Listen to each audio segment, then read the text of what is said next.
In the highlands of Uganda, nestled in the tranquil but secluded village of Kiyanga, 3 people carried heavy burdens of the soul.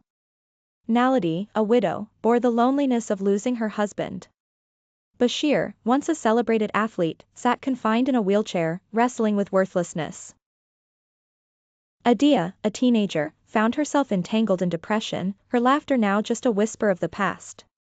Their lives seldom intersected, passing each other without notice in the small village market they all frequented weekly, each wearing their invisible battles like cloaks. That was until a fateful day when Mzee Juma, an elderly man with gentle eyes and a heart rich with hope, arrived in Kiyanga.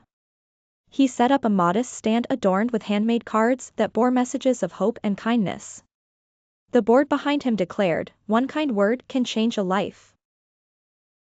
Naledi, drawn by curiosity, or perhaps fate, approached Mzee Juma's stand.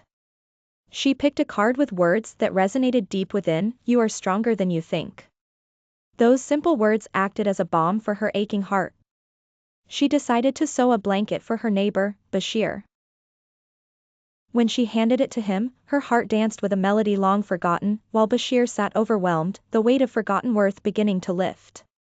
Inspired by Naledi's act of kindness, a spark flickered in Bashir's spirit. He wheeled himself to the local school.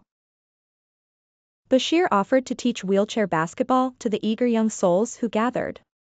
Among them was Adia, whose isolation began to break away under Bashir's encouraging gaze and words.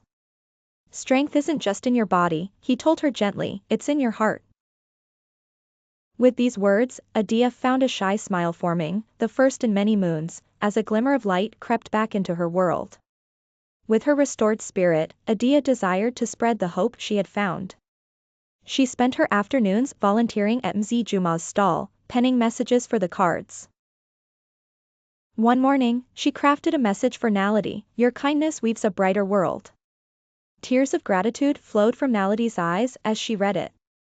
In that tender moment, the years of invisibility vanished, leaving a heart renewed. Their lives, connected by unseen threads of kindness. Their lives began to transform the very fabric of the village itself. Smiles and laughter returned to the faces of Naledi, Bashir, and Adia, lighting the paths for others in Kiyanga to follow. The villagers, inspired by these acts of goodwill, began to assist one another. They shared stories and created a communal bond stronger than the mountains that encircled them. Naledi found purpose anew, sewing quilts that provided both warmth and hope to those in need. Bashir emerged as a mentor dearly beloved by many, his classroom echoing with joyful cheers. Adia's laughter, once lost, now danced on the wind, filling the village with joy and mirth. In their intertwined acts of kindness, they realized an irrefutable truth: in healing others, they too had begun to heal themselves. By now, Mzee Juma's little stand had become a beacon of hope. It was a testament to transformation. When curious villagers asked him why he started this journey of kindness, he smiled wisely and said, "Kindness is the medicine the world forgets to take. It heals not just the receiver, but the giver too."